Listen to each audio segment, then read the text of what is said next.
Charlie, and I'm here with the notorious gamer of all time, Shinkei. How's it going? Hey, what up, buddy? Yeah, it's a very special day today, actually. It's a very special day. Actually, we're not in two different parts of the world. We're actually in the same room. So this is a very special Guadalajara edition. Yeah, this is a very, very special local edition. When was the last time that we actually recorded in the same room together? Oh, man. I think it'd be almost for a podcast. Shoot, I remember the first time we podcast, we used a phone. Actually, we used two phones, right? Because we had to do the voice. Yeah, we used to record with our phone. Yeah, that was ghetto. That was the ghetto days. But in the same room, I think it's been more than 5 years plus, right? Oh, yeah, easily. Actually, we didn't do top 10 back then. Yeah, no, we did not do top 10. The first top 10 we did, it was already with at two different places, remotely. Yeah, remotely, man. So this is going to be our first top 10. This is going to be your top 10 because right now I don't even have a top 10 even close to ready, but you actually beat these games and you played them completely. So I pretty much trust your judgment in your top 10. Unless you have like Farm Simulator as number 1 or some shit. That's actually you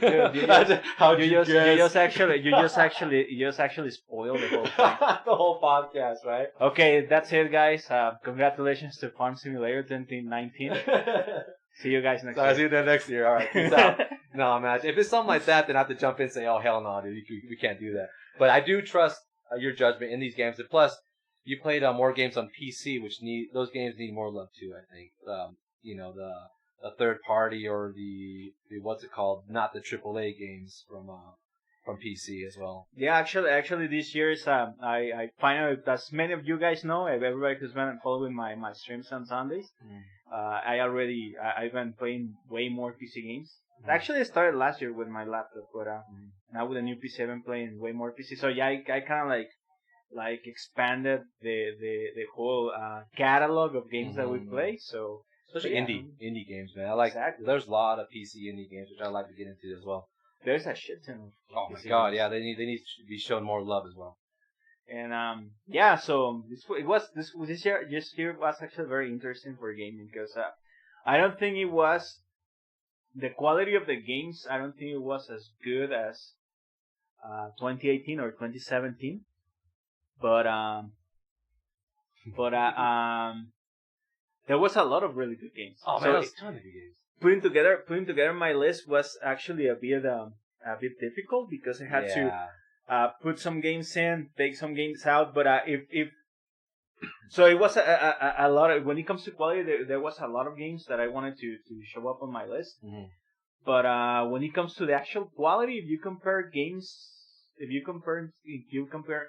from this generation, I mean from this year, from last year and 2017, I think only my first 5 places would compete with the past 2 years. Yeah. But I think it was middle of the road because we are already ramping down the generation. Mm-hmm. I think next year is gonna be crazy though. Next year is going to be probably another 2017 is going to be crazy because just at the start of the year we'll have Final Fantasy VII. We have Half-Life Alyx. We have Cyberpunk, of course. My goodness. We have middle of the year Last of Us. Woo, Doom. Woo. Yeah, and we'll have new console with who knows what games are going to come up. It's going to be crazy. You're right. I mean, there's going to be a console release next year, huh? It's a console release also. Yeah. Oh my god, that's 2 console releases, which we're definitely gonna get. We're gonna open them up, tear them apart. Actually, no, not open them up. I don't want to break them. But you know what I mean, though. Like, do a review on them, open the boxes up. And the open box and shit. And I think next year we'll need to do a top 15. I don't even think 10 games will be enough. 10 games won't be enough. Because, I mean, doing a top 10 was I think right now would be very, like, hard and frustrating because there's a lot of games that come out. Oh, yeah. So that's why I was like, you know what, since you had your top 10 ready, I'm pretty sure you have a pretty good, solid top 10 of what you're going to talk about. So. And trust me, I was still making changes today. Oh, you see? Exactly. Yeah, it was hard. I mean, the first 5 places, those were solid and rock. I actually had an internal debate for those for weeks already, days already. Yeah. And I'm pretty confident with that. It's that the bottom 5, the ones that I had actually the hardest time, because I left a lot of really good games out. You see, yeah. Actually, I have even more than five rather than the 10 games. Just some shoutouts and stuff. Okay, so let's get this going. All right. So first of all, I need to. It is mandatory because I didn't have enough room to leave this out. But I have some honorable mentions. First of all. Okay. Bloodstained. Do you get to play Bloodstained? Bloodstained, yes, I have actually. I got it on the Switch. All right, that game is it was a perfect follow up to Castlevania Symphony of the Night. In fact, any Symphony of the Night fans pick it up.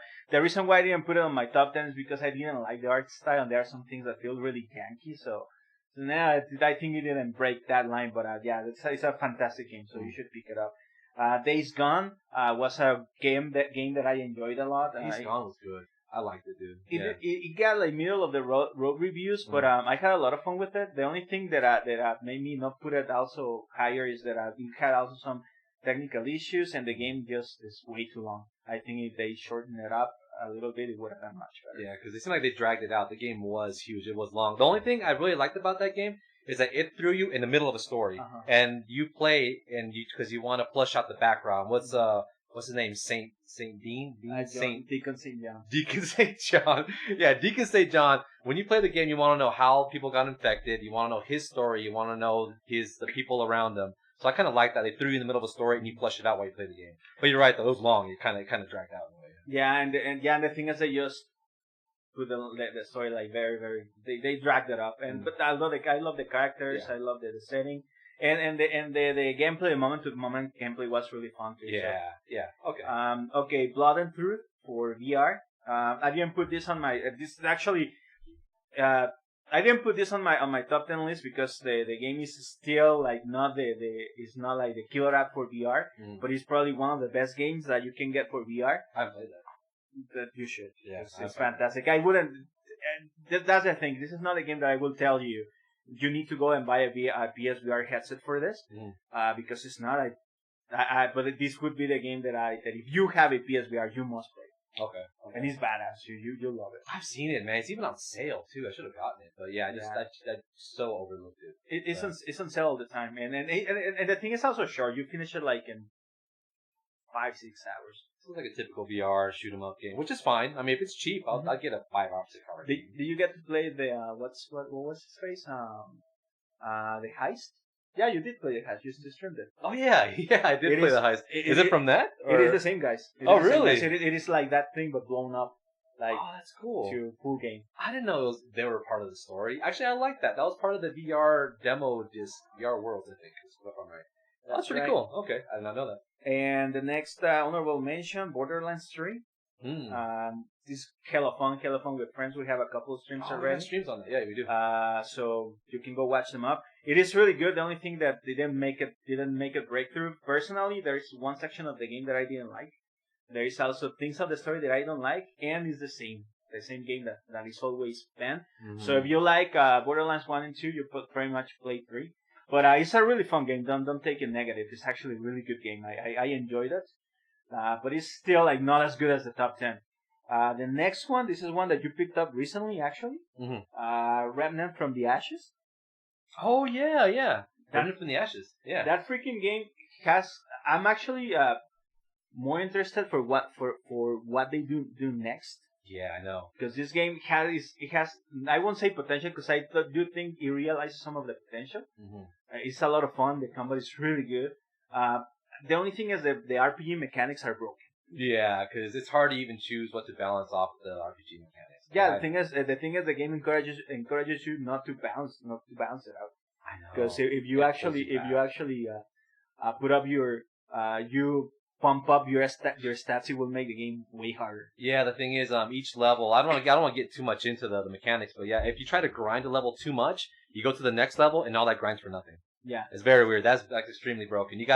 Whatever you do, you gotta balance it out in each world, which doesn't make sense. I figured if you grind, it should be for the whole rest of the world, not just that level. Like how it works in Dark Souls, right? Yeah. But the thing is, they actually did the whole Dark Souls with guns on a really, and it works. It works. And the setting is really cool. The story is really cool. The combat itself is really cool.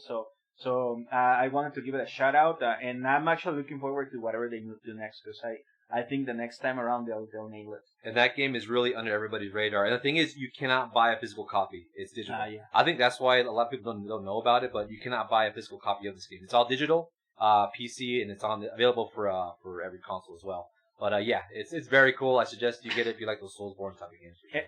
And the funny thing is, I learned about that game 2 days before it came out. Oh really? And you didn't know. I saw a couple of videos, and I'm like, this is totally my game, so I bought it. I pre-ordered it like 2 days before it came out. It was cool. I was not. How do you say it? Totally worth it. Yeah, it was totally worth it, dude. Yeah, I like the game. All right, the next one, and this is probably going to be the first controversy because it didn't make it on the top 10. Is Metro Exodus. Metro. Yeah. It is a really good game, especially if you play it on PC and if you have one of the NVIDIA RTX cards. It makes the whole experience, the whole spend worth, because technological speaking is just out there. It's like in a completely different level. Mm-hmm. The thing is, it's very similar to Remnant. I think the game doesn't realize its full potential, and it falls short in some things. I don't think it reaches to the same heights as Exodus 2. I mean, Metro 2 or Metro 2033. So that's why they didn't break the top 10. I enjoy the game a lot, but I also don't think it doesn't do that breakthrough. And this is a game that I just picked up, and this is more a shout out for Binding of Isaac fans. It came out just like a couple of weeks ago. It's called The Legend of Bumbo, which is a prequel to The Binding of Isaac. Oh, really? Yeah, and it doesn't play nothing like Isaac. It is more like a weird roguelike puzzle game, but it's really fun. Right now, it still needs a lot of polish, but it has a really cool art style. It has really fun mechanics, and once they patch out some of the iron, they iron out some of the wrinkles, it will be much better. So that I still recommend it. Right now it's only available on PC though. It might come out to consoles later. I don't think it will stay on PC. Okay, now omissions. I made a specific category for omissions because you will see a lot of games that I didn't call out either on honorable mentions or on the top 10. And the main reason why is I either didn't have the time to play them. I actually have some fundamental issues with these games, so this will not be. It's my anti top 10. But they are not bad games. Okay. First of all, Link's Awakening. Main reason why I didn't play the game. I love that game. I played it on Game Boy and I loved it. I hate the art style. I hate it. It's like a toy kitty art style, right? Yeah, I think they aimed it for that though. I think they would have done the whole Wind Waker art style. Yeah, that would have been that would be totally appealing to me. But the way they did it on this, it looks cheap and it looks bad. I don't like it. I hated the art style. So it totally put me off. Luigi's Mansion 3. I never liked Luigi's Mansion, the original game. I didn't like the second game. I really don't have the time. It's not bad. I like the Luigi Mansion one. It's actually pretty cool. But it's something that I would not, how do you say it, pre-order at the moment. I mean, I'm invested on more other games at the moment. I'll get it eventually, but I mean, it's not the type of game that I would just go out and. I know what kind of game it is. I played all these Nintendo games from Mario, from Luigi. I know what I'm kind of jumping into. I don't want to play $60 or something like that right now, for like a 10-hour, 13-hour game maybe. You know what I'm saying? I don't know. Yeah, exactly. That's my point. It's not my type of game. Let's just call it like that. I'll probably pick it on sale, which is not gonna happen because Nintendo never has it. I know they don't. But yeah, it is not my type of game. Yeah. Actually, the only first game I saw on sale was Breath of the Wild for $30. But how long has that game been out for? Like 3 years. And it's only for Black Friday too. Yeah. Black Friday. So somebody had actually some parts to put it on sale. Yeah, I know. But yeah, if you like it, more power to you. Yeah, I'm pretty sure it's a cool game, and Luigi's Mansion fans, I know you guys love it, so more power to you. Astral Chain, I know that game. I will love it, but I haven't had the time to play. I haven't got that either, dude. I was looking for it actually for some Black Friday or something like that, but no, it's not going down. Probably not in a while, but it looks good. Yeah, it actually does. It totally looks like my type of game, and I actually want to play it. Eventually, play it. And I'm pretty sure if I played it, it would probably won't be in my top 10. But honestly, I haven't had. It looks Persona-ish, doesn't it? Yeah, I mean, but it's real-time combat. It's not RPG. And I heard this is the best game Platinum Games have put out. Really? We played all the Platinum games, I'm pretty sure. Oh yeah, I'm not a fan though. I'm actually I've been a fan of Platinum games since retrospectively speaking, Bayonetta 2. I hate Bayonetta 1 and I don't like Vanquish, but everything else they put up. And I have actually a review on Metal Gear Revengeance. Oh yeah, Revenge. But everything after Bayonetta 2 is just pretty good. okay. So yeah, I'm gonna play it eventually, but I didn't play it, so it would not be fair for me to call it out if I haven't played it. Rebel Galaxy Outlaw is a game that I picked up on PC that a lot of people are liking, and but I only played like half an hour, so I don't have enough material to give it a call out or not. But I call it out on the missions because I know a lot of people liked it. Sure. Same goes for the Outer Wilds. Not the Outer Worlds. Outer Wilds. Wow, what's Outer Wilds? It is a game that everybody's picking up on. It doesn't sound like my type of game, so I haven't played it. I do have it on my Game Pass collection, so I do have it, but I haven't played it, so I cannot talk about it. Is it Outer Worlds or no? Outer Wilds? I was about to say, I'm like, wait a second. Outer Worlds, Outer Wilds. Okay, Outer Wilds. Okay. Wilds. They're actually very similar. Oh, really? They're completely different, but very similar. It's a weird situation there. Okay. Another game that I didn't put in my list that I'm forgetting about is Trails of Cold Steel 3. Oh. I haven't finished Trails in the Sky, so I'm way too far from playing that game. But again, I know if I played it, it would easily break on my top 10. Dude, some dude at GameStop tried to sell me that game. Trials of Cold Steel. Like, dude, get it. He's like, get this, get the special edition, God knows what. I'll save it for you. I never went back to get it, but I think I should get it. If you have the special edition, get it. Because that is one of those games. It's like Persona 5, dude. Oh. You're gonna, when it comes to collectible value, it's gonna rise up. And the game itself is probably one of the best RPGs. How people put it, I haven't played that far in the series because I'm starting from the very beginning. Yeah. People say it's like the MCU of RPGs. No way. Everything builds up, and the last one that came out, the one that closes the whole series is Trails of Cold Steel 4, which has not been announced for America yet. It's already been out in Japan for a while, but I heard it finished up the series with like a bang. Yeah, exactly. So, but I'm talking about like probably a 1,000 hours time investment. I think I was talking about. It's about like 9 games. Yeah. And they're long games. But they're all available in the States, right? From the first one too? Yeah, the only one there are only two that are not available that I already got through shady and shady connection. Yeah, on the black market. Okay. Which I heard for the story they are actually necessary, but I don't. You can play the series without playing those, but there's an easy way you can play them. Okay. But you can play everything else is officially available either on PC, PSP, PS Vita, PlayStation 3, or PS4. So gotcha. Okay. All right. And another notable omission that I need to mention because a lot of people will get pissed. So there's a good point why I'm not putting it on my top 10 and not even giving it another mention. That's Gears 5.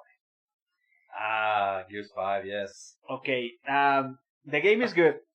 The game is really good. It's probably the best Gears of War game there is.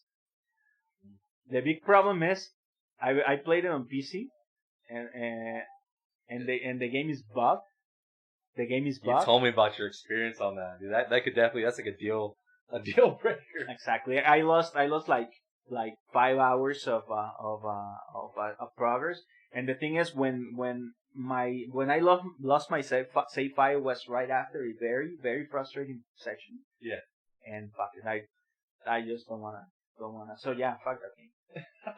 I'll probably play it eventually. And now my Hall of Shame, because I have a Hall of Shame. Oh, look at that. All right. I'm gonna start from the less shameful to the most shameful. Very first, Crackdown 3. That game's a piece of shit. Oh my god. I touched it for like 2 hours and I uninstalled it immediately. Dude, Crackdown 2 and Crackdown 1 are much better games than this. It doesn't even, I won't say that it feels like a 360 game, it feels like a PlayStation 2 game. It's honestly, yes, it's not. They just put it together like in 2 months, it seems like. They put no love in that game, dude. Yeah. They got Terry Crews on there, that actor, which I love a lot. But that's it. And I know a lot of people like it, but honestly, besides the graphics, because graphically it looks impressive, the rest is just, no, it's honestly boring. It's honestly boring. Rage 2. Rage 2, I'm conflicted about it. because the game is not necessarily bad. And actually, we No. talked about it. Yeah, right? I liked it. I mean, it was like how you say, like a power trip game. You go around destroying people, destroying stuff, but it kind of got old. Exactly, that's the thing, and that's the funny thing. Avalanche games, I don't think they're bad developers, but they need someone like Kojima working for them, because they need someone to make them direction. Yeah, give them direction, because the game is graphical impressive. The gameplay, like the shooting things, is really good. Oh yeah, but it's boring. Oh my god! Like there's so much stuff that in between that they need. There's so much empty land, empty space. I don't know, dude. I mean, it's the game. I don't even play it no more. I think I played halfway through it, and I'm like, oh, you know what? I lost interest in this. I the same here, and that's the same thing that happened with Just Cause 3, Just Cause 4, I know. And with Mad Max. That I know you liked it a lot. I like Mad Max. Mad Max is cool. Probably because I'm a fan of Mad Max too. Yeah, but Mad Max, I just got halfway through, and I'm like, dude, this game is just boring. so and I'm not shitting on Avalanche. I do respect them a lot because technically speaking, they do. Their engine is really badass.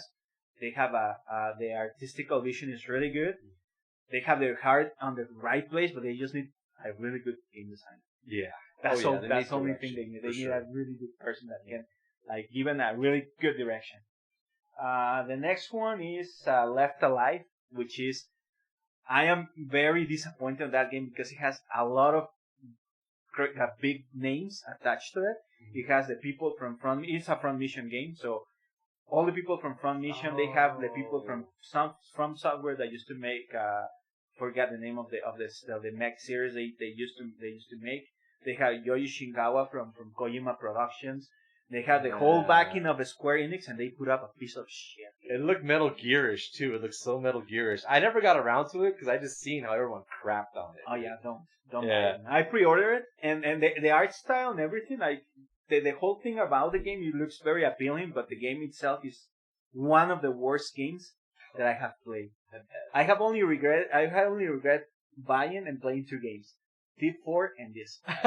Thief 4 is classic. Yeah, I remember we bought that together actually, didn't we? Thief 4. Yeah, I remember that. Oh yeah, don't buy it. Only if you have it for $5 and you really want to you're Anthem? Really curious? Like Anthem? Anthem I got for $5. Yeah, exactly. Yeah, which is the next. That's a segue. That was a segue, right? Yeah. Thank you, man. That was really smooth. Speaking of Anthem, really smooth. Anthem, and I'm this also is this actually breaks my heart. That's a sad. It is story. really sad. It is. I mean, love BioWare. Come on. BioWare since Mass Effect Andromeda. It's been actually since EA bought them. Oh yeah. They've been going downhill and fast. But I just finished Mass Effect 3, so it really breaks my heart. But those were the good old days of BioWare when they were actually more independent in their own ways. I hope because of my number 10, which we're gonna move on to now, the main course, because of my top 10 and my number 10, I have faith that EA is not seeing the light.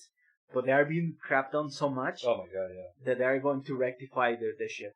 So I have faith that BioWare will find a way again. Yeah. But yeah, Anthem is just a piece of shit. Oh my god, yeah. I mean, shooting things and flying and stuff, that's really cool. So the game has a lot of potential. If they actually pull off the whole Final Fantasy XIV thing that they talked about, it's been rumored about. If they pull that out, it's probably going to flip up to be one of the best games ever. But right now, it's shit. The game right now is shit. Okay, so now the main course. Okay, let's go to our top 10. And I think we played most of these games. Just a couple that are probably going to be a surprise. Okay. And okay. I'll ask you about those. All right. So first, number 10, and that's Star Wars Jedi Fallen Order. Okay. Have you played it? Yeah, I played it. Of course I played it. Yeah, I played that. I put a small video on a small clip. I need to put a bigger clip though. Yeah. Yeah, you did put that clip, and I did share on social media. I'm sorry, guys. Yeah, I keep it. All right, so this is gonna be a little bit hypocritical, but I have actually fundamentals to go and with this pick. It's because I haven't finished the game. Actually, haven't played that much of it. I don't think you need to. I mean, because you talk about the gameplay, the story, you know enough. Exactly. Exactly. And the thing is, the game immediately once you start playing it, it feels good. It feels good on your hands. It is probably not the most polished, and it's not the best showcase of technological prowess. I don't even think it looks as good, and it plays as good as Titanfall 2, for example, another Respawn game. But it is the best. It is the best Star Wars game this generation for sure. But I probably put it in between Knights of the Old Republic, and I put it way higher than Force Unleashed. Oh yeah, no, by far. Yeah, Force Unleashed. It seems like I don't know. It seems like they kind of shoehorn that story about Darth Vader's, how you say his student and cloning and all that crap. I don't know. And something that I really, first of all, and yeah, now I remember because I told you to remap your buttons. Yeah. It is a Souls-like. It's for so starters. So yeah, for me that's already a big plus. Yeah. So it's a Souls-like. It has a really good story. It has really cool characters. I love the characters. And this is something also that that shares another. I mean, a point that shares with another entry on the list. Having professional actors, I think, gives it a lot of plus because makes the character way more believable. Yeah, it actually does. Ain't that actor like the Joker in Gotham? Yeah, that's him, right? I figured, I'm like, this dude looks familiar. All he needs is just the stitches on his mouth. But yeah. It's the same guy. It's the same guy who plays the Joker in Gotham. It is a fantastic game. I'm having a lot of fun. It is really hard, but it's hard fair, no hard unfair. No, yeah, because I mean it's hard fair. Like you'll probably lose once or twice in a bottleneck area, but I mean after you kind of get the technique down, you'll pass it.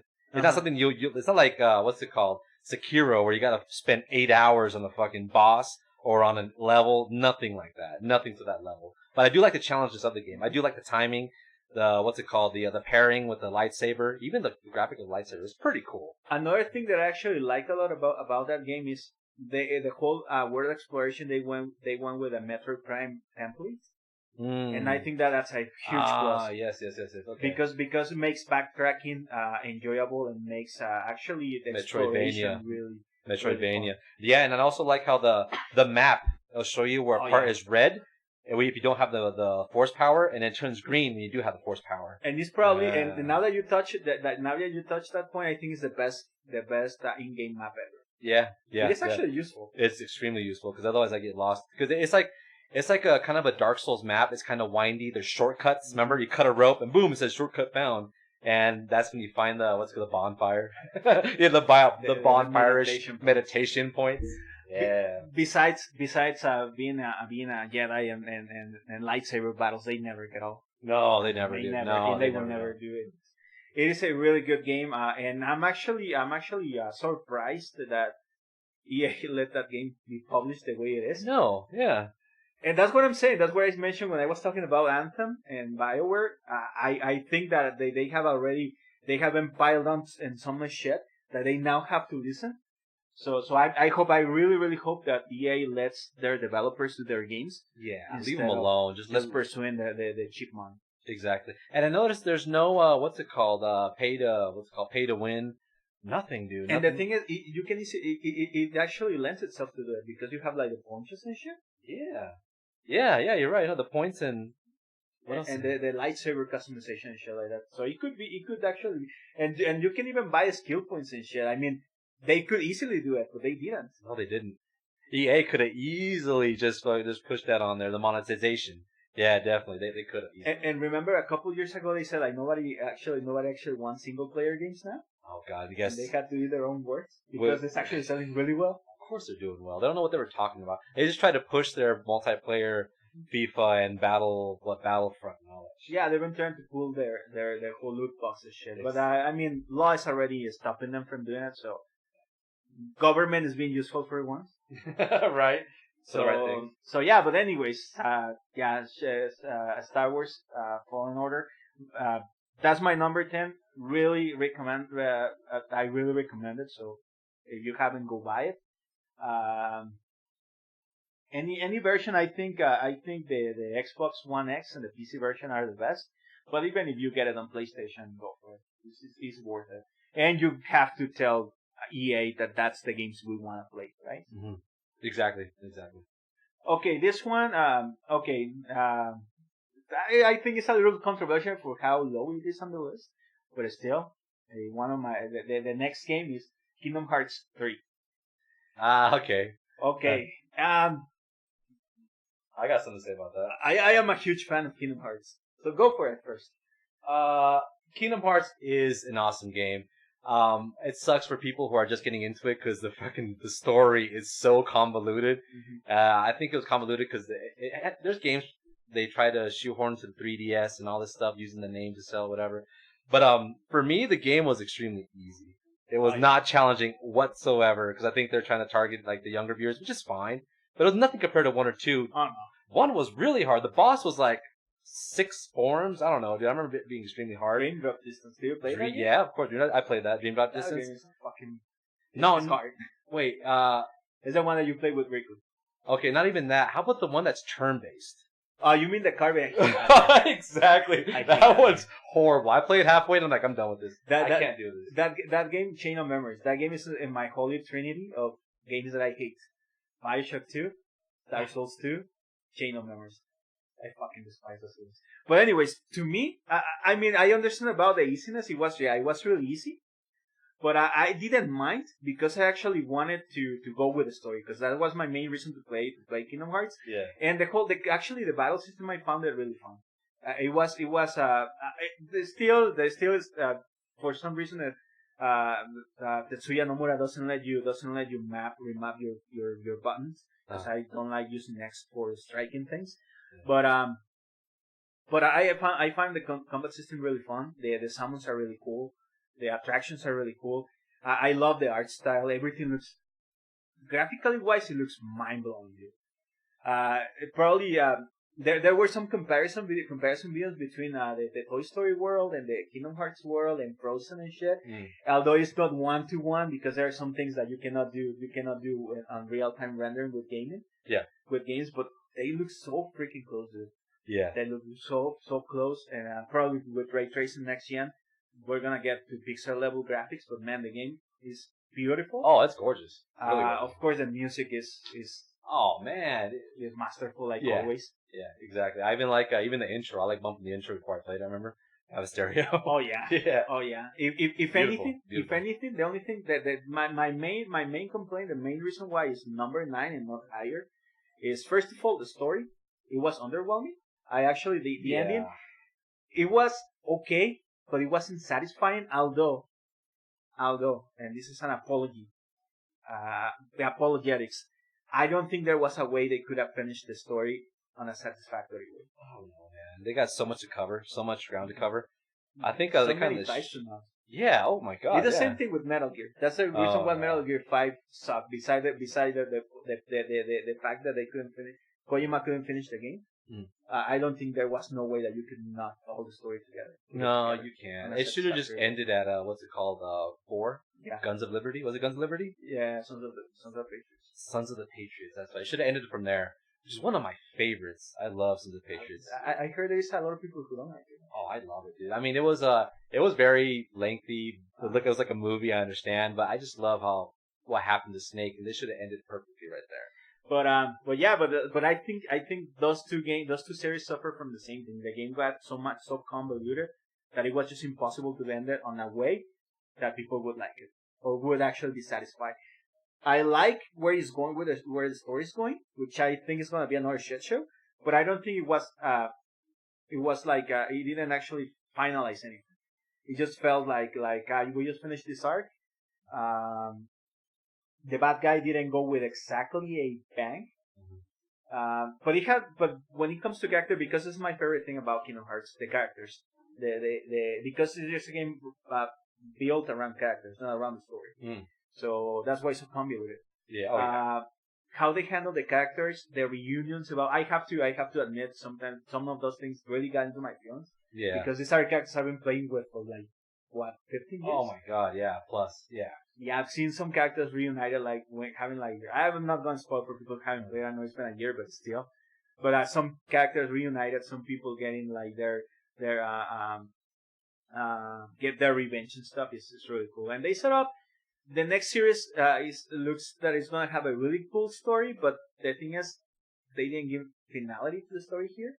So that's why I think I don't think it deserves. I don't think it can go higher because I feel the story was underwhelming. Yeah, and I think they did that to themselves, right? Because all the stuff, like you said, all the plot holes they got to tie up, dude. So they can't really let it out with a bang. Not with one game. They brought themselves into a corner. Exactly. Yeah. So I don't know how the next one's gonna be, or I have no idea. I don't know what plans they're gonna have on that. I think they should drop the Disney license, but I don't think they will. No, of course not. I don't think they will, but they should. I think they should, because that they shoehorn. Also, that's another thing. Many of the Disney worlds, they feel shoehorned. They don't feel like they actually give anything to the story. Exactly. Which is something that happens on the other games, but this is, I don't know. It's just feel like they need to use the Disney license. All right, so my number 8, and this is also not controversial. Personally, it was controversial because I wanted to put it higher, but I could not put it higher because the games that come below. But the Outer Worlds, Outer Worlds, not Wilds, but Worlds. Uh-huh. Actually, that's one of the games that I have the freshest because I just finished it. Okay, cool. And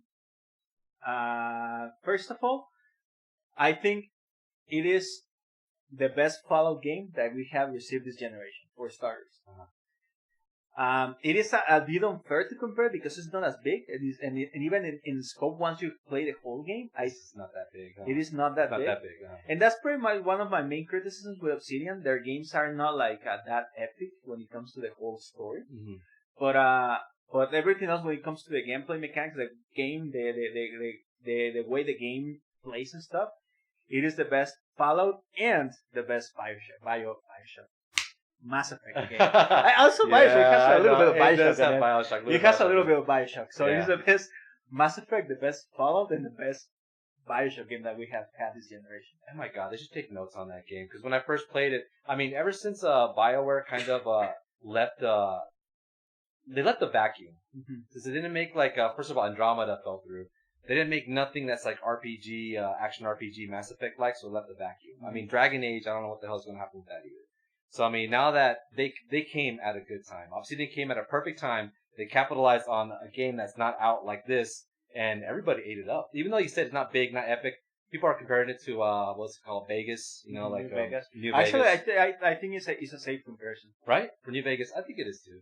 But, and people are, once they played this game, people are like, oh, you know what, this is how it should be. This is the next Fallout, because, I mean, 76 kind of fell on its ass. And people always go to, look at this game, you know, what's it called? Bethesda, take notes from Outer Worlds, and it's just kind of weird. I mean, Obsidian should step in and make the next Fallout, dude, if they want to. I don't think they will. No, I think they're gonna. They have really bad blood with Bethesda. Yeah. Plus now they are owned by Microsoft, so there's no way. And I think they're gonna actually make a trilogy of Outer Worlds. I think they will. I hope so. Yeah. I hope so. Then that's actually something that I'm scared a little bit because Microsoft bought them. Yeah. And they're supposedly they are committed to make great games. Yeah. But the thing is, they bought Ninja Theory 2. Oh yeah, that's right. And instead of going with another badass single player game, I know Hellblade was your game of the year that year, I right? love Hellblade. Yeah, or another Ninja Gaiden or something like that. Instead of doing something like that, they're doing a fucking Overwatch game. So I'm really, really scared that Obsidian is gonna, instead of doing another Outer Worlds or doing another Pillars of Eternity, they're gonna go do some Forza or some shit like that. God damn it. I mean, PvP is fun, but it's not everything. I mean, ever since Fortnite came out, people are trying to, I don't know, try to clone that shit, but I mean, no. I mean, buy a studio that does those kind of games. Don't buy and put them out of their comfort zone. Exactly. But the thing is, I hope they actually capitalize on Obsidian because, as far as I know, for RPGs, they are one of the best developers out there. Fun, man. It was fun. Outer Worlds was great. I had a great time. It was like a breath of fresh air. Oh, in that genre. Man, that's my point. And another thing that actually blew my mind is the thing is, some people complain that the game is not open world or whatnot, which is it is. Actually, you can finish the game in 10 minutes. The game is huge. If you put all the maps together, it's probably just as big as Fallout. And I never, not once, I saw a bug. Yeah, you're right. The game is extremely polished. They really put time into it. Oh yeah, definitely. The only thing that I hope they work on is a little bit more on the customization because the armor choices were a little restrictive and stuff, and things were a little too samey. But I hope if Microsoft let them do more Outer Worlds with their money, they can like just blow this out of the water. Yeah, stretch it out a bit. But you're right though, because the armor was looking all the same. Even the weapons were like, oh, this is level 2 machine gun, not level 1. And they all look the same. Yeah, they all look the same. Yeah, that's true. But another thing is, for example, the time dilation system. I think I personally don't think it works better than bats. I like bats. Bullet time? You mean the bullet time? Yeah, but it works really well. Stuff. It works really well. I love it. That saved my ass a lot of time. And the thing that this game has above Fallout, and a little bit, not probably as good, but just getting there, companion system. Oh yeah, companions I feel more like Mass Effect companions than Fallout companions. No, yeah. Actually, these companions, I love how they interacted with the world. Like, hey, what's up, dude? And like, hey, how's it going? They have like a little story, that have a little conversation, and how they're interacting between themselves and stuff. Yeah. Yeah. And for example, I got this guy, I forgot the name, but this the one guy that you pick up at the Dreadnought, he's just waiting for you at your ship. Oh, the dude that punched the other guy because they're playing the game. Or... Yeah. I saw that guy. I'm like, God, this is probably just like some random asshole, like useless. But no, actually, you go through his story. He's actually really cool, and he has a really cool backstory. He has a really cool personality. Oh, I love the priest. Oh yeah, that guy's so badass. The shotgun He's priest. So freaking badass. I love that guy. He's like, talk to your maker or repent. God forgives. Oh no, they love because they don't believe him. They don't. They love. The maker? What do they call him? Dude, I mean, the Widowmaker. Yeah, dude. I mean, it felt like you invested the people in the story, and I love how, like in some games also, when you have companions, you can do the backstory, and you want to do them because you want to help them, you want to figure out what makes them tick and all that. And this game kind of brought that back. I liked it. Yeah. Very cool. And I think they drop it a little bit because more budgetary constraints. Yeah. So it doesn't go like as far as Mass Effect, for example. Oh god, yeah.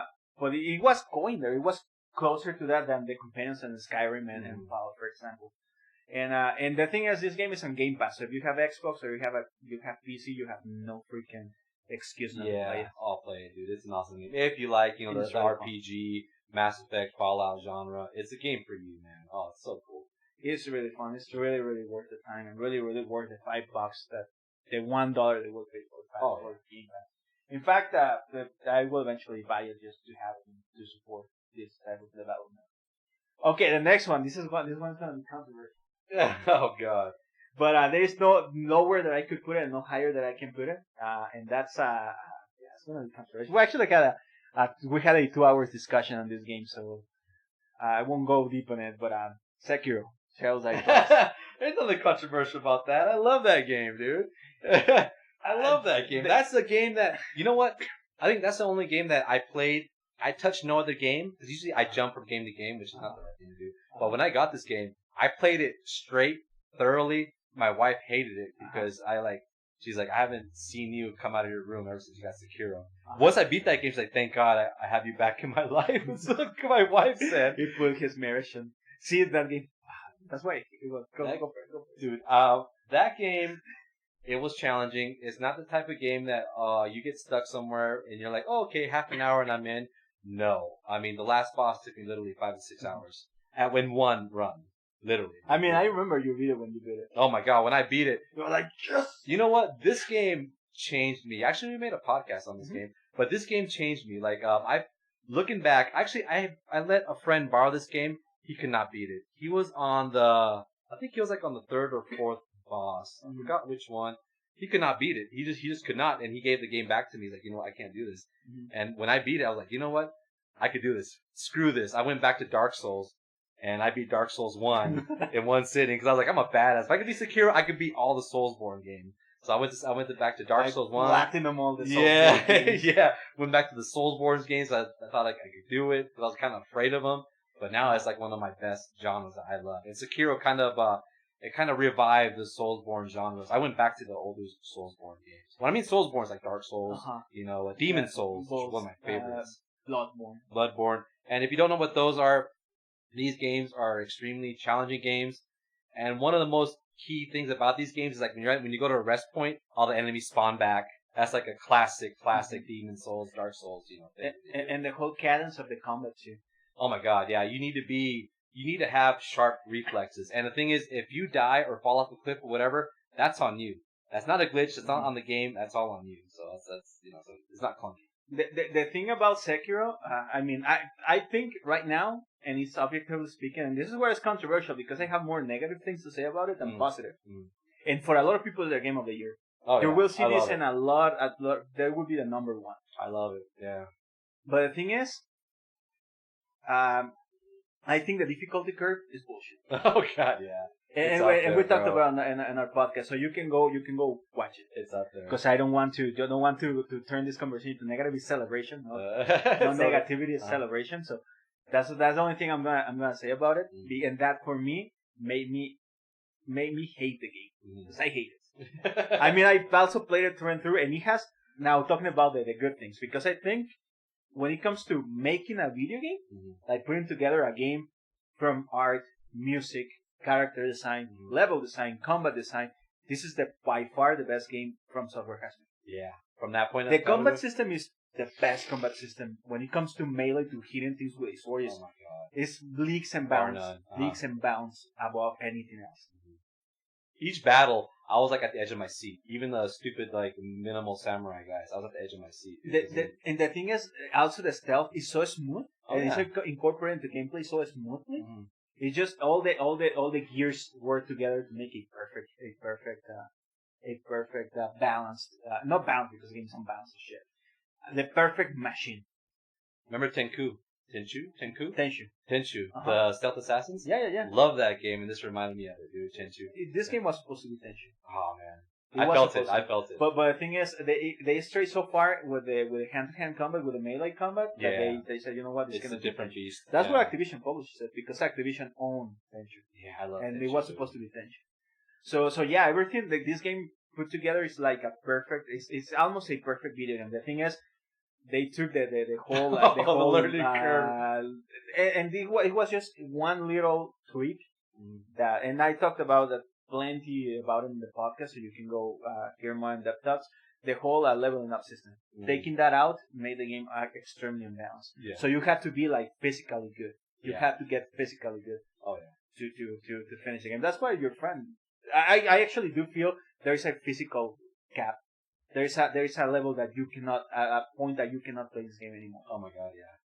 It's incredible. So when I beat it, I was praising myself. I'm like, because I think there's only a percentage of people that can beat this game. And that's something that we mentioned on the podcast. So it is satisfying. It's really satisfying. That's why I don't feel conflicted about, because I don't like. I can tell you I won't play it again. I don't like it. Hell no, I'm not playing this again. And I think I got the bad ending, and I don't even care, dude. I don't want to even go. Good. I mean, Sekiros. And you can actually make the game harder. I know, with the demon bells. Like, why would you want to do that? No, you can even make it harder than that. Yeah, there is this thing that the kid gives you, the emperor gives you. If you carry it throughout the next game, it's gonna make it even harder. No, so supposedly the first playthrough, the easy mode. Oh my God, that's ridiculous. I'll wait for part 2, but I'm not going back in this game unless I gotta prove something, which I don't at the moment. But no, I'm cool. But this is don't get me wrong. This is a masterfully made game. I cannot praise it enough. But yeah, I personally I wouldn't go back. Yeah. So number 6.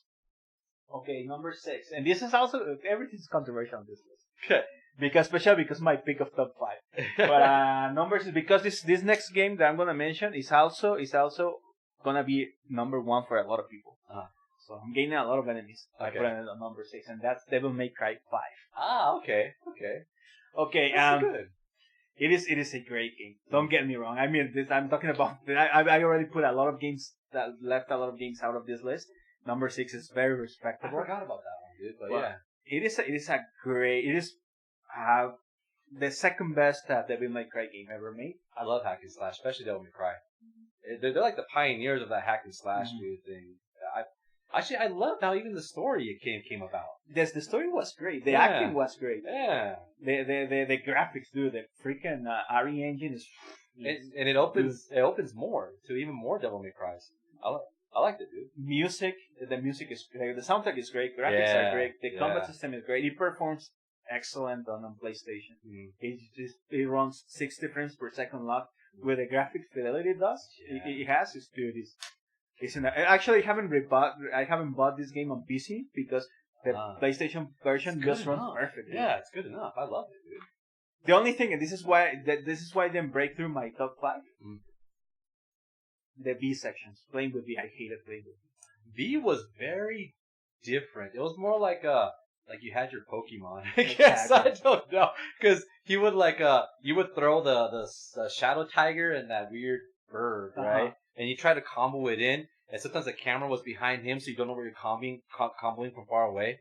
Yeah, that was very weird. Yeah, and it felt laggy because the way the combat works, as you press a button, you have to wait like a full second for something to happen. Yeah, that was very weird. And right. the character itself is cool because story-wise and the lore and everything, I'm not gonna spoil.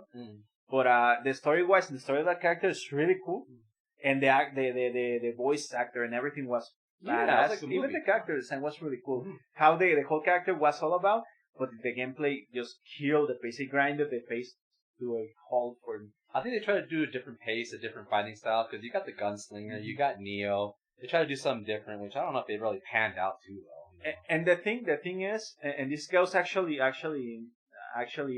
goes hand in hand with my next pick, my number 5. I think they already picked. Capcom already picked what they can do with Dante, what they can do with Nero. Oh yeah. Because they played masterfully, especially Nero. The combat with Nero is with the arm, the robotic arm. I hope they just made a game about Nero. But like how those two characters they picked already, so they tried to do something new and fresh. But I don't think it panned out really well. For V, even though the game's still great, even with or without V.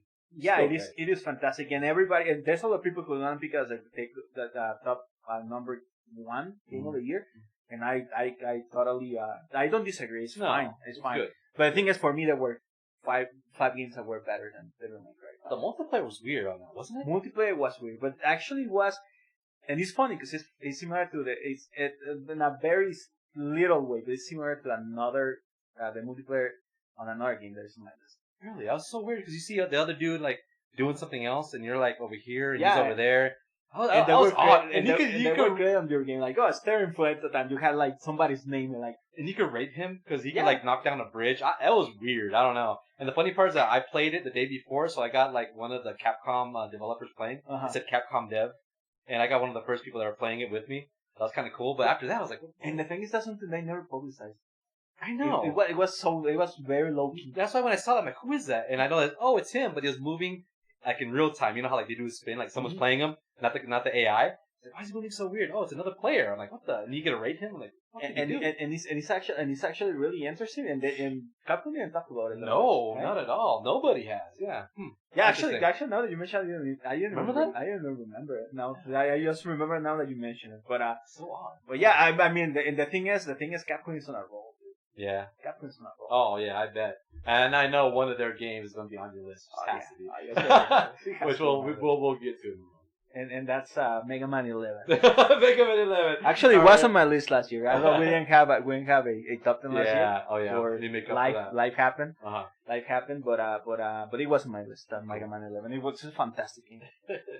Okay, the Mega Man collection. Mega Man collection. Okay, now number 5. Now before I break to number 5, these 5 games. This actually I said them on Stun like a week ago. But this is where I had a lot of internal debate. But the thing is, these 5 games, for me, there was a point that I consider them the game of the year. That was pretty much what made the breakthrough. So for me, these 5 games are leaps and bounds above the 6 below. Okay. These 6 below are fantastic games. Yeah. Completely recommended. But for me, these are games that you must play.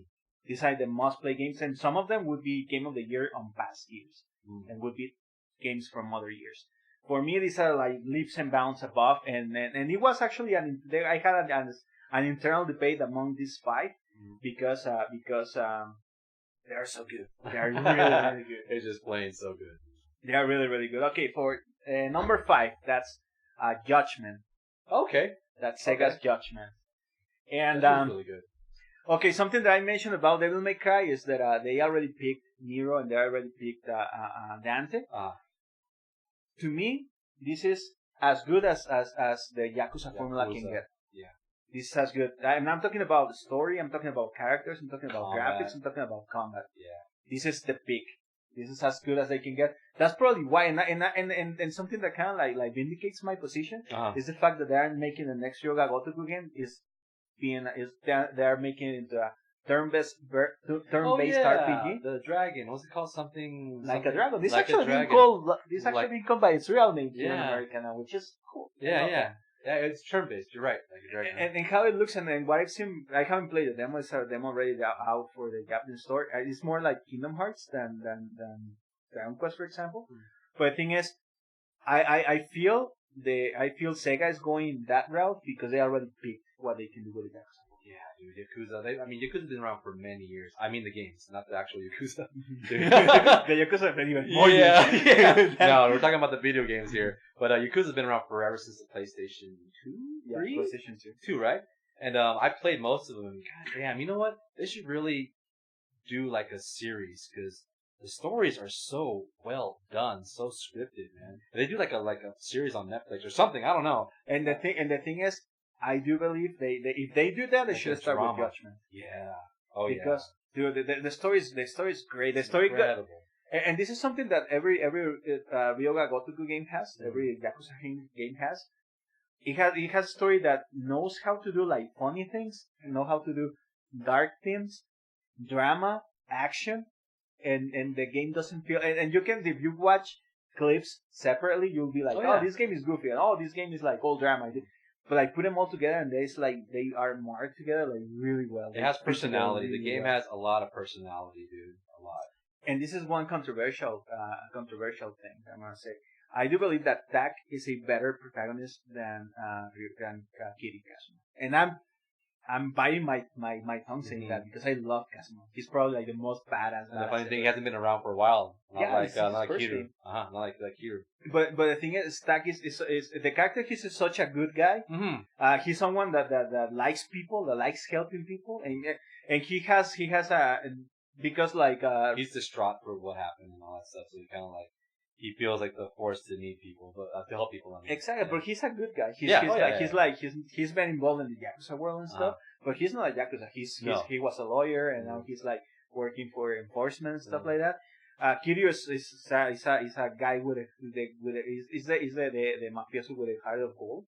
Yeah, it's a really lovable character, but the thing is, he has a moral compass that I don't agree with. Yeah. But Tak is totally someone that I can relate to. Okay. Plus, he has my age. Okay, yeah, you can relate to that. That's fine. That's exactly, awesome. And the way he relates to people and stuff, the supporting characters are also really great. Mm.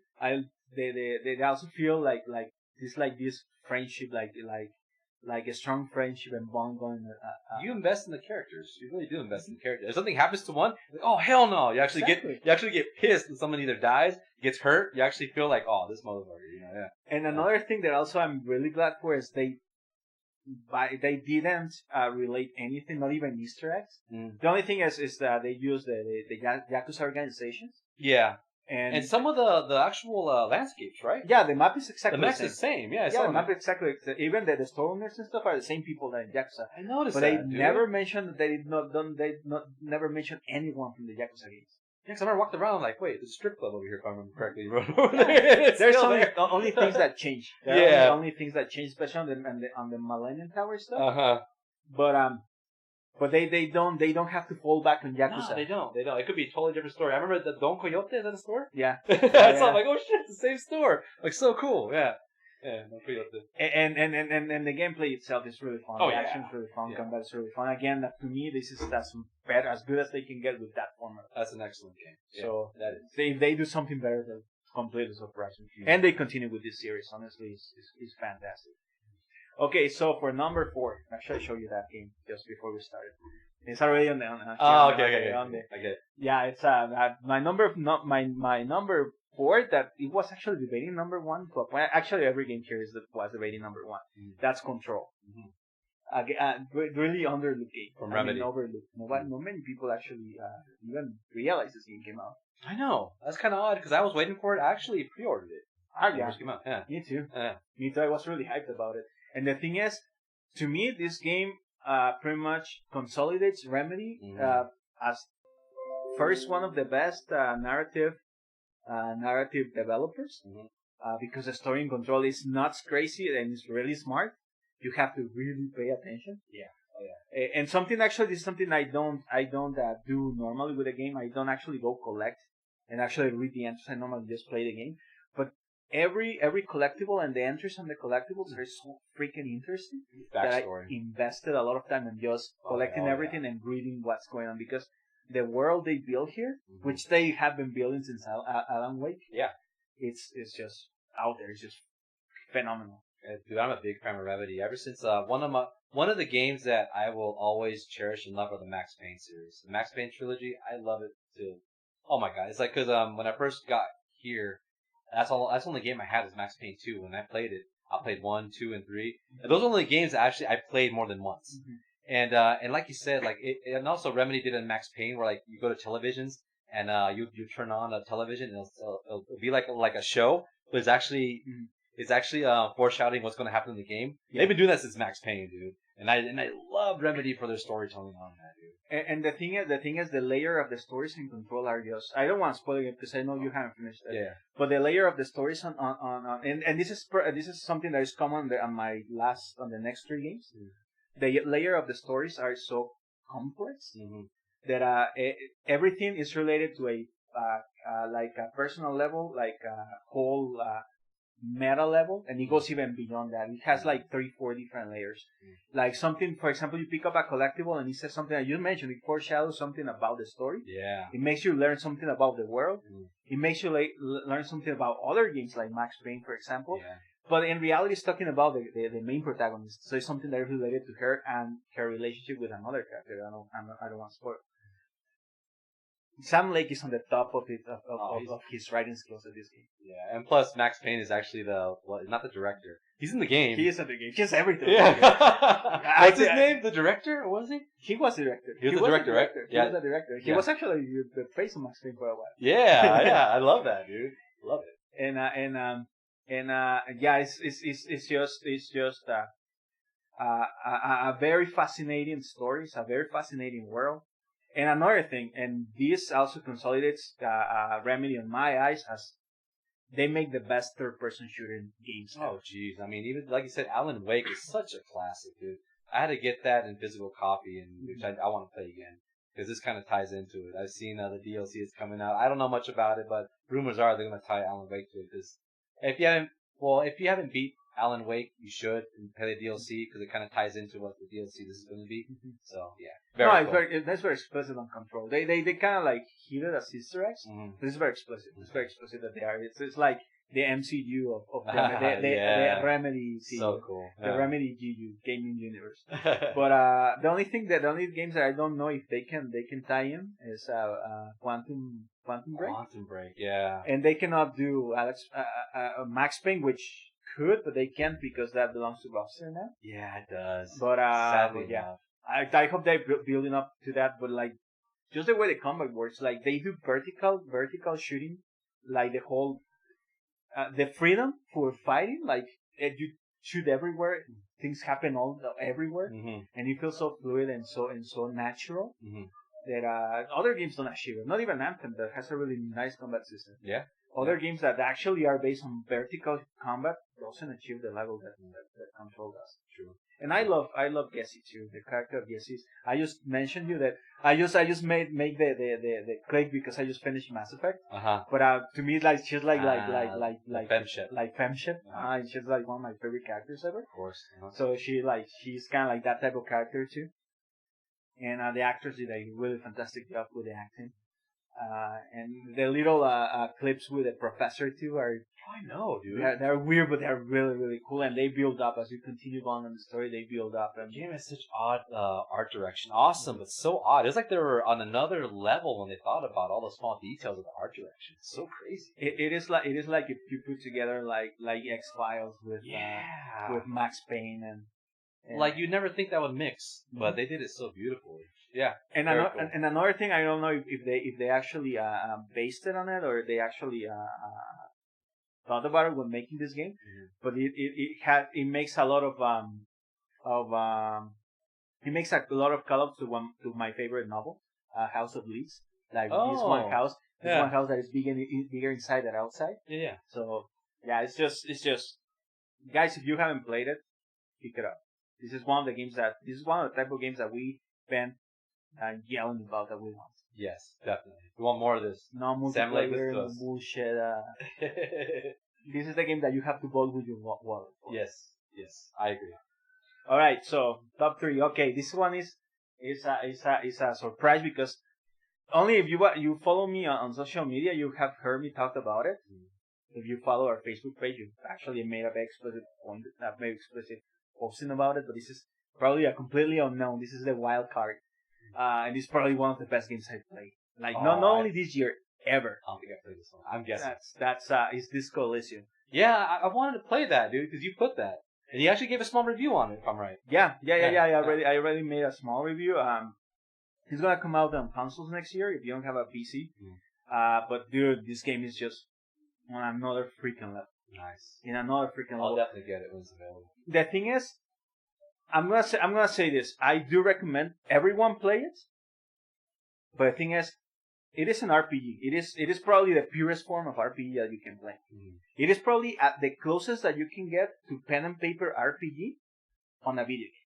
So what do you base it off of from another game? What is it close to? Did you play Planescape back in the 90s? Yeah, of course. It is probably it is probably on that level. Okay. Yeah, I have. It is probably on that level, like Baldur's Gate. It's like that level. The thing is, this game doesn't have any combat. I mean, it doesn't have combat. It doesn't have fighting. There's only one scene when you shoot people in the whole game.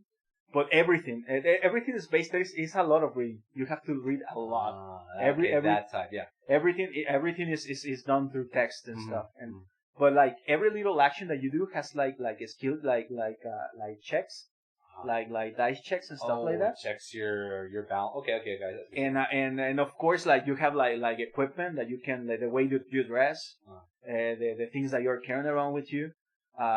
Your actually stats, which is another thing altogether. I'm going to talk about that because that's one of the most important things about the game and one of the things that makes it so special. But like how you plan your character, everything will plan out. Actually, this game is extremely ambitious. I don't know how big the script is. I think they mentioned something about like 100,000 words. I mean, way more than normal. Yeah, it has like a million words. It's like extremely big. And the thing is, well, talking about the game mechanics, everything is and just, I know, and nobody knows about this game. No, only you talk about it to somebody else. Too. It is a cop RPG. You are a detective that falls into amnesia, and is on the weirdest way possible. And then you start with a blank canvas, and you have to resolve this murder. This murder that also the story goes everywhere, dude. And it's crazy. It's just crazy. It's just crazy. Is that replay value? Yeah. It has. You can play it like I don't know.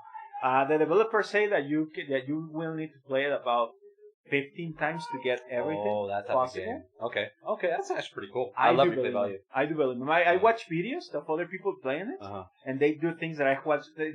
Since I know how the game works, I was not even close to it. Cool. I'm like, dude, like, how the fuck do you do that? That's kind of cool. I love games like that. And the thing is, for example, you do have like two party systems. You have like you have two party systems. One is like your actual companion, which is a fantastic character too. Yeah. Very well acted, extremely well written. And this is I don't want to digress much. So, So you have your buddy, your the guy that's with you all the time, and you have like chats with him, and the way you talk to him, can influence like things that happen on the game. But you also have your skill points, your skill set, your status, the things that you allocate your skill points on. Are different parts of your personality, and it's like I think it's 24. 24 of them, and are things like very abstract concepts, psychological concepts. Like for example, you have like something that is called Inland Empire. That is how you conceptualize abstract ideas. And you have like resilience and some weird names. I don't recall on the top of my head right now. But these guys They live on your head because it's your personality, you as a human being. Oh, yeah. But the thing is, they have like internal debates on themselves, and you debate with them, and then you have like conflicts with them. Very so psychological. it is extremely psychological, and this actually ties to the thing that actually just click it for me and make it like. Wow. The thing that this game is very, it teaches you a lot about yourself, about the person. If you pick it up, and anyone who picks it up, I recommend you don't play with a walkthrough at all. Mm-hmm. Then the first time, don't try to make a build. Don't be like, oh, I want to do this and this. Just go with whatever you feel is right. Because once you finish it, it's going to teach a lot about yourself as a person. Wow. Because it lets you build, it has that depth. You can build your compass, your moral compass. You can reflect your moral compass on a character. You know, be like, I want a fighter build. Be all.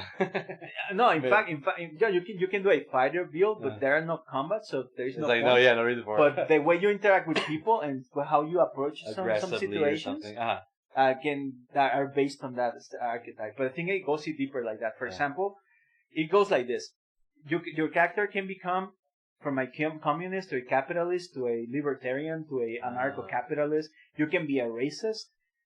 You can be a person who is all about equality.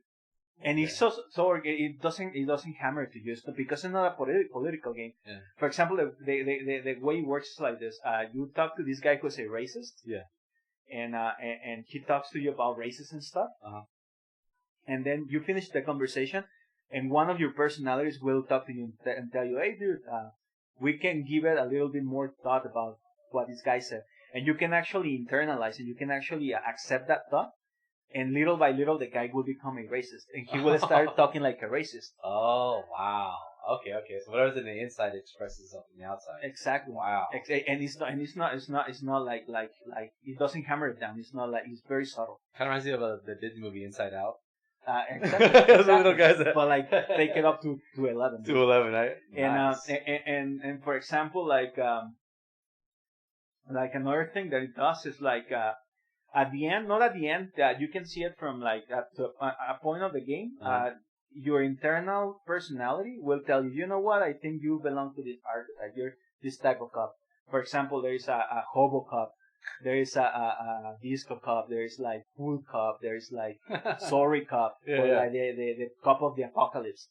See, if you for example give a lot of thought to conspiracy theories and stuff like that, or like weird French chat that you hear, you will become an apocalypse cop. And you will everything during your conversations will go about like conspiracy theories and the end of the world, shit like that. And you will have some cutscenes that are based on that personality. Oh, nice. And it tells you, but the thing is, the game tells you like, hey, I think you apologize to a lot of people, and you are really nice to people. I think you're a sorry cop, and you're like, no, I don't want to be a sorry cop. I want to be a cool cop, and you can fight that. It is honestly, it's like a conflict with yourself. Exactly, and then the thing is that in the game it can be funny because the writing is just out there. So what did you end up being? I ended being I had a lot. I started as a sorry cop. Okay. Then I became I don't remember the name of the last cop that I ended up being as. But the thing is, I ended with a good ending because everybody respected me. Okay. And I ended good cop. The case. Good cop. That could be it.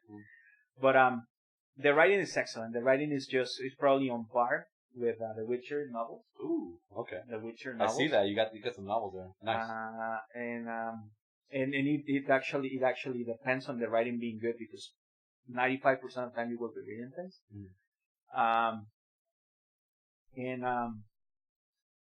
But it can be funny if you play a certain way. You can have you can laugh your ass off.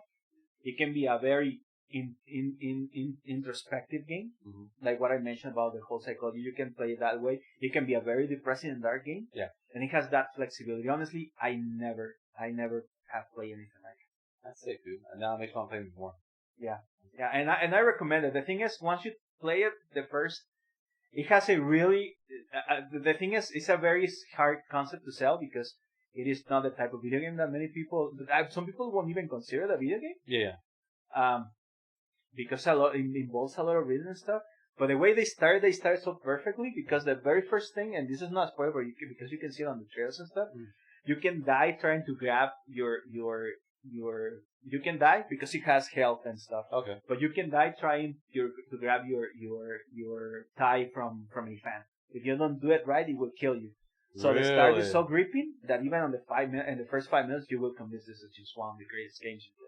Nice. And it has two health systems. It has like actual health, and you can die of a heart attack. And it has a morality health bar. And if you lower down your morality, you will be so depressed that you will quit the police force. Wow, what a balance, dude. Yeah. That sounds challenging. It sounds pretty cool. It is really good. So yeah, I recommend it to everyone. Once it comes out to console, it will be a perfect game for Switch. So if it comes on Switch, it will be great. If not, if you have a PC and you haven't grabbed the game, which is their ship on GOG or the Steam, I don't know what you're thinking. Really. So yeah, that's my number 3. And we debated a lot on being Game of the Year. When that's actually a game that I keep thinking about, even though I've already been playing a lot of other games. It is that good. It's that good. And okay, my number 2. This is going to be controversial as well because a lot of people does not like this game. I loved it, and I actually talked about it a lot in my Deus Ex stream. And I mentioned that I was going to give my more controversial opinions on that stream, and here I'm gonna be nice. I know what you're talking about. Death Stranding. Well, dude, that's like already nominated, and that game is so how do you say it, dude? That game is so weird to even talk about. It's like an anomaly in its own way. Because I mean, my friends say, "Oh, I like Death Stranding." I'm like, "I love the game. I really love it. It's addicting." And they say, "Why you love it?" And I'm like, well, you take packages from A to Z," and I try to explain the game. So it's a fetch game. Not really, dude. It's so hard to talk about how this game is. I love it, and the thing is, since we played a lot of games from Kojima, so I kind of playing through his games, I kind of know the guy. So once you play this game, Kojima would not make a game a fetch game. Would not make a game just to take a box from point A to point B just because he just wants to. There's a definite connection to it. That connection leads to also the story, which has a campaign to it, which is freaking weird, off the wall, awesome. And you just gotta really look into the game and how it is. It's about connecting, networking. I understand all that, and I love the concept of it. But so what do you think? Yeah, well, actually, it goes very hand in hand, and it is a really hard game to sell on paper. Yeah. The thing is, thankfully, I played Disco Elysium before I played that chance, so I was already prepared. I had my mind more open to whatever weird shit you throw at me. Yeah. Again, as you mentioned, I trust Kojima. I've been playing his games forever.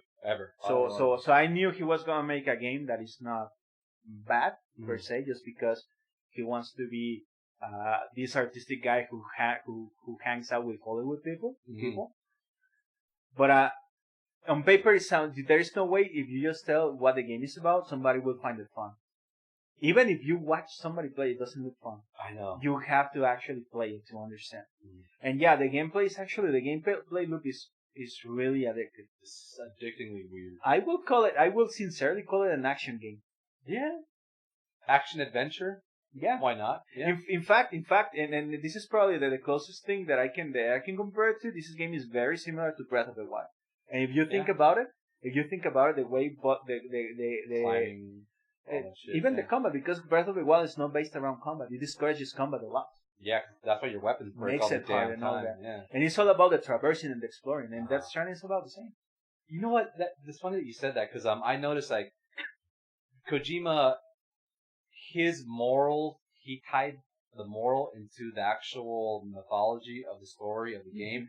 Because I noticed, like, I'm like, shit, why can't I kill anybody? And I'm like, because even like, remember in Metal Gear 5, Phantom Pain, remember, like, someone could fall in a puddle. Remember that? If their face is in the puddle, they die. That type of detail. I try to do this in this game. Like, if you throw a guy in the river, a little floaty comes up. I'm like, why in the hell you can't fucking kill anybody? And then I was playing the game. I'm like, oh shit, it'll cause a void out.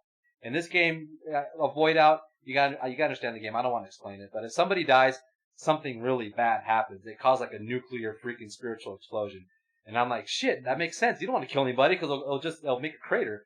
But then again, I mean, I think Kojima tied that into the story so it won't be a freaking slaughterish type of game. You know what I'm saying? Yeah, make it make sense. Make it make sense, exactly, yeah. And the thing is, so weird. One other thing one other thing that this game has over a lot of other games besides Disco Elysium. I'm sorry that I need to bring it up because I actually find them very very close together. It has a lot of heart. It does. It's a very you think superficial about you see it superficially. It has a lot of blue palettes. It has a lot of grays. The story is really gloom as the end of the world. Yeah.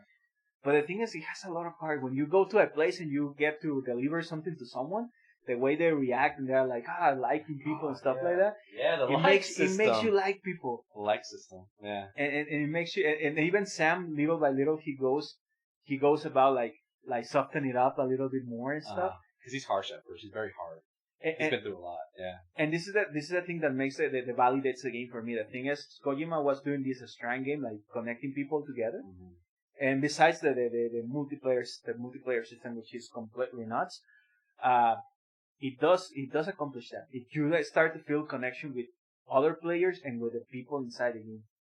Little by little, you start connecting with people, right? It's masterfully. I mean, I understand if you see it like how it is. Oh, it's just a fetch game, this and that. If you see it that way, that's fine. I mean, that's is the game is, like I said in my stream, it's not for everybody. It really is not, unfortunately. It's only for those who kind of read between the lines, see what the game is worth, see about connecting with other people, and just doing good for you don't get nothing back from it. No. I mean, it's not like there's actually nothing on it for a cent. No, right? No, it's nothing. So I mean, it's very cool, very masterfully done. I mean, I love it. I'm still playing it now, actually.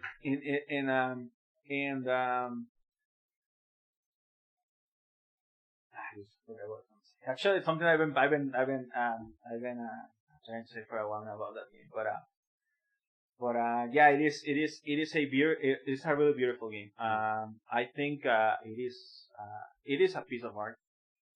And another thing that I that's what I mentioned on Judgment, and I mentioned I was gonna mention that again on another of my answers. Having real actors. Yeah. With the level of acting skill of these people, does make a difference. Oh yeah. I know there's not now anymore, but when Metal Gear 5 came out, a lot of people complained that they gave the role to Sunderland. Sunderland and people complained that he did a good job. Whatever. I mean, he didn't talk too much, but I mean, I don't think they have the money for it. Yeah. But this game, the people who acted on it, that actually notice they put a lot of heart. They actually put their skill, and it does make a huge difference. It's like watching a movie. Professionals act in a video game. Yeah, it makes a huge difference. They sell you the story. They're professional actors. Yeah, you say so. In fact, and also the cameos and stuff, they do make a difference because these are people that you know. Yeah. I mean, you see Edgar Wright, you see Guillermo del Toro, and you see what's his face? You mentioned Sam Lake, for example. There are people that you actually connect with. They're like, dude. Even game designers, like you said, Sam Lake. The only thing is that I'm surprised I wasn't there was Balrog, wasn't it? Cory Balrog? Yeah. He even tweeted about it. He's like, oh my god, there's every designer game. Where am I? Where am I? Why wasn't he on there? I thought he was cool with Kojima. I was so looking for him to be on there, but he wasn't. Yeah, and I do think they added value to the product because a lot of people are saying like, oh, now that he has Sony money and stuff, and he's just spending time with his Hollywood friends, whatever, just fulfilling his dreams and whatnot. But actually, it actually gave value to the game. Yeah, they really gave a lot of value.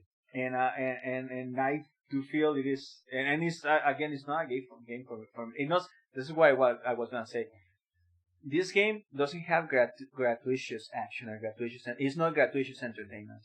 It's not like your Call of Duties or for example, if you compare it to movies, or you compare it to written media, it is not like your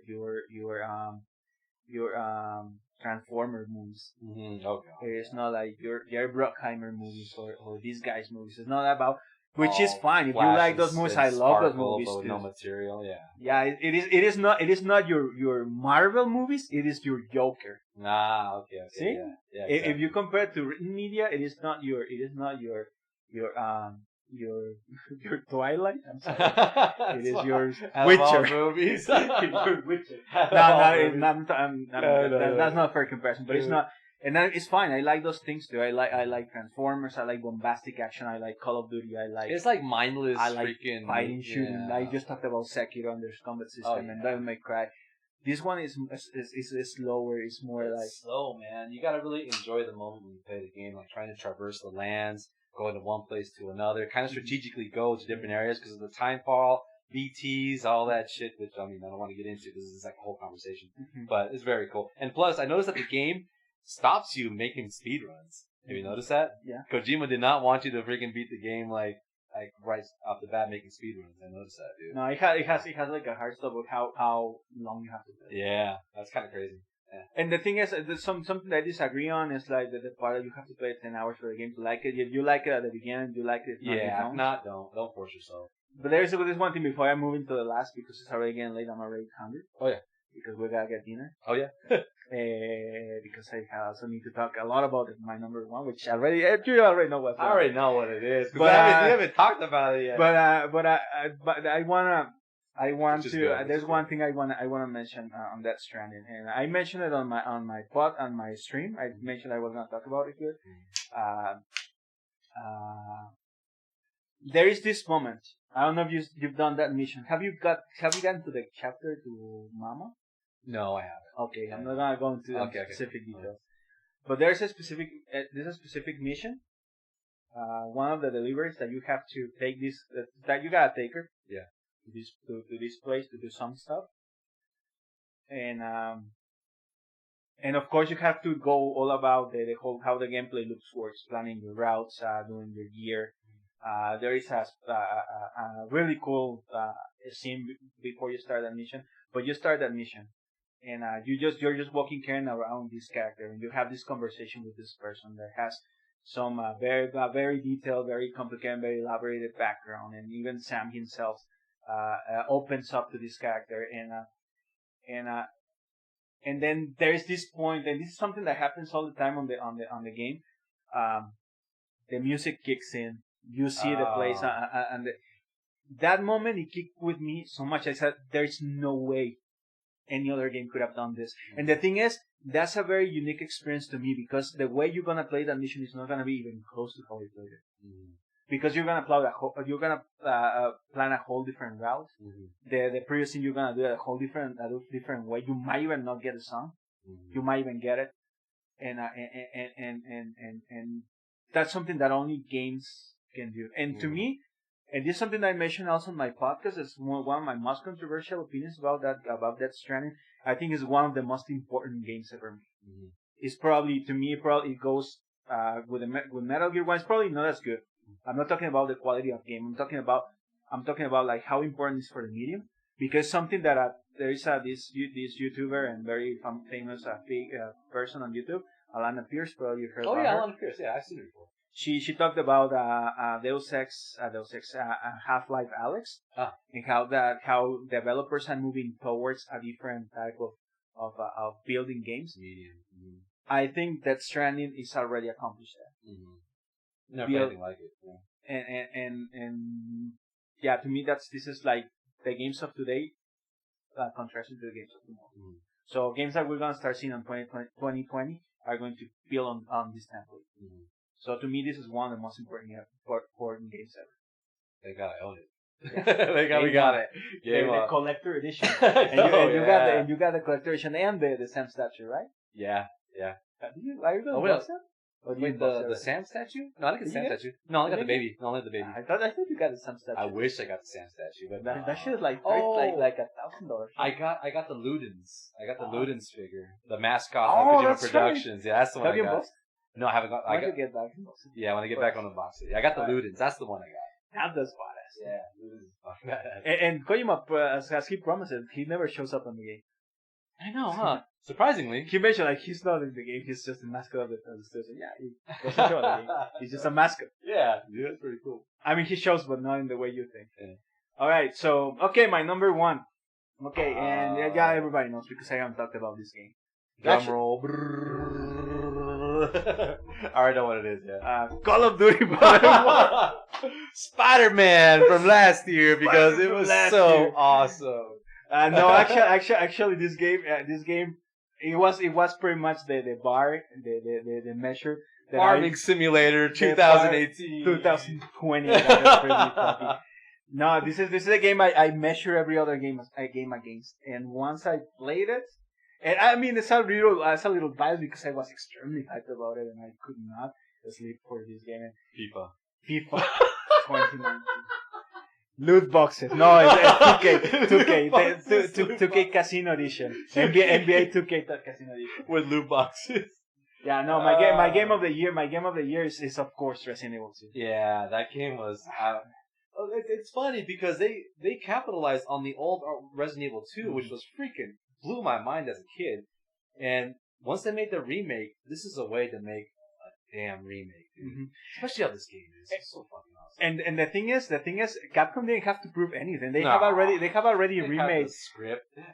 No, and the thing is, they already made one of the best remakes ever made. To me, it was the best remake ever made, which is the Resident Evil 1 remake. Yeah. So they didn't have to prove anything. They actually went against everybody's wishes. And they made this game to be, and then again, it's going to be a controversial opinion here.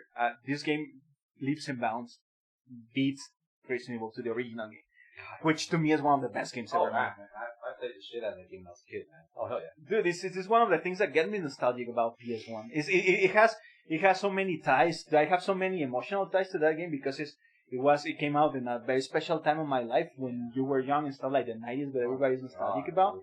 Yeah. Which I have the very strong belief that Final Fantasy VII is going to do the same. Which we also pre-ordered for sure because it will. Next year is going to be Cyberpunk against that. How can you screw up which is the original script is like one of the most like groundbreaking games RPGs that I played. Or not? Well, I mean I can't say really groundbreaking. In its time, it probably was. Now, I mean, maybe not. But goddamn, the story is so good.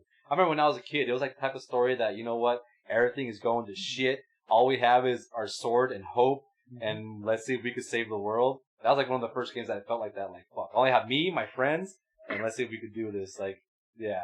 And the thing is, just think about it. Right now, we're in a time that we are actually going back. Because we have, I mean, that's trying to give me a good stand up for Metal Gear. We have a game like Planescape on Disco Elysium. We have Resident Evil 2, which came back. We're gonna have Resident Evil 3 because I know there Nemesis. are strong rumors about it, but if Capcom doesn't capitalize on that, no, they will. I see.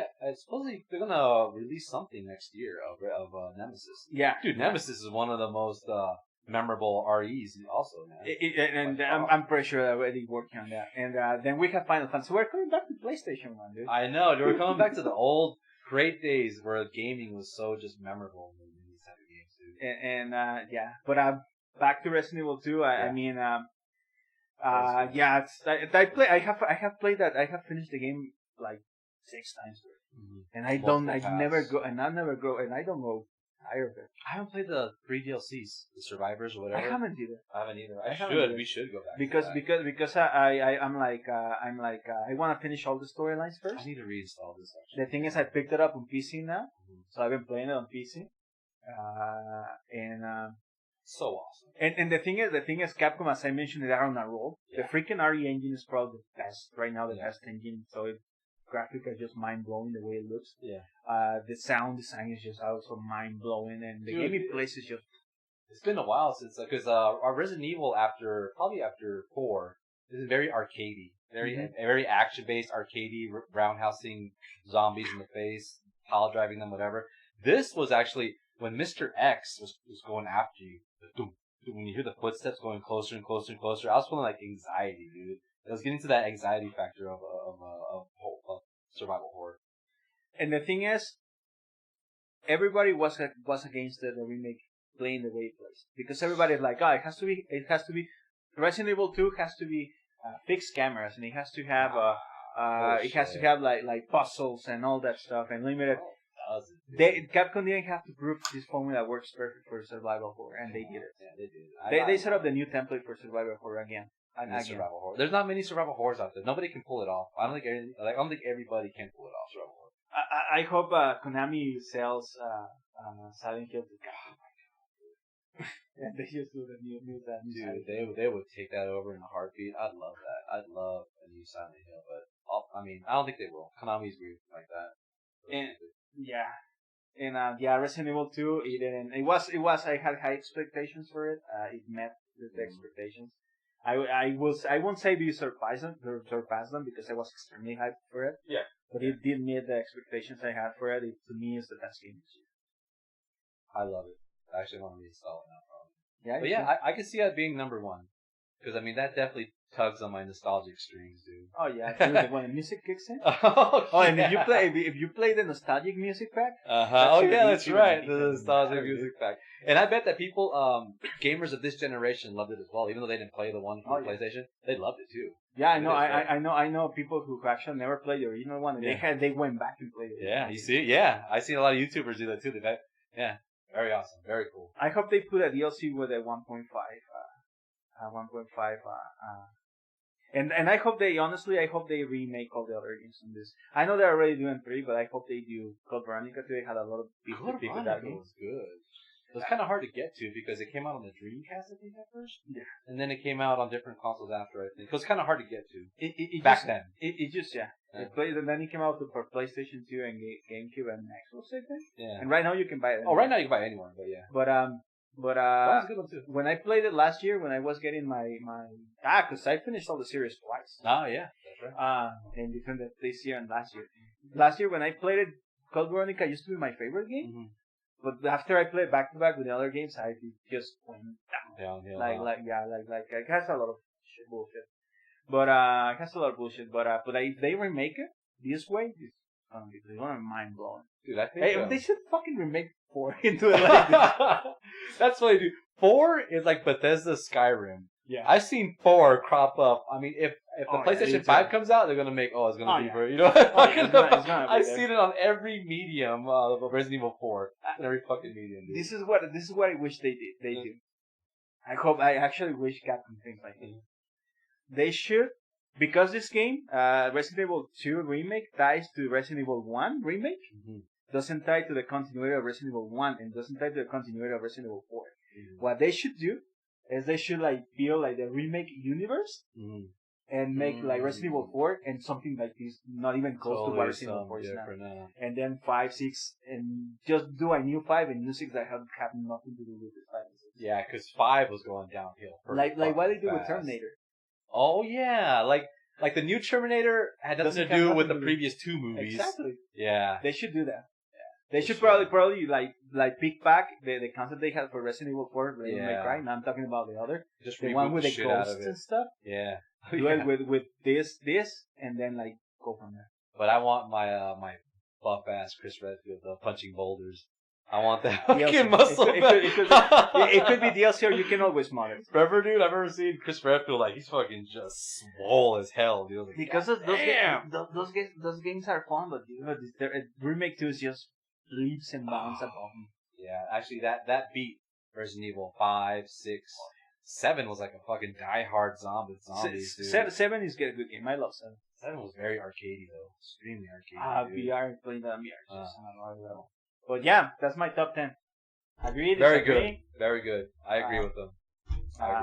Yeah, I just the only game that I begrudgingly added to the list was Sekiro. I know if I left it out, some people would have my name. I fucking love it, dude. Actually, I hate it. I'm gonna put it in the case like a trophy, like I beat this shit. Yeah, I feel the same, and I know it's objectively speaking, it's an extremely good game, but I hate it. But I had a personal thing about that game. I'm like, dude, if I get any older, I probably won't beat this game. You know what I'm talking about? If I'm 60, I can't beat this game. That's what I'm talking about. It has a ceiling. It has a ceiling, dude. There's a point that you're physically incapable. I was like, if I beat this, I'm still young to play games. It feels like a personal thing. I still have carpet on. Yeah, exactly. Oh my god, dude. I loved it. I don't care. I loved it. But yeah, I see what you're saying.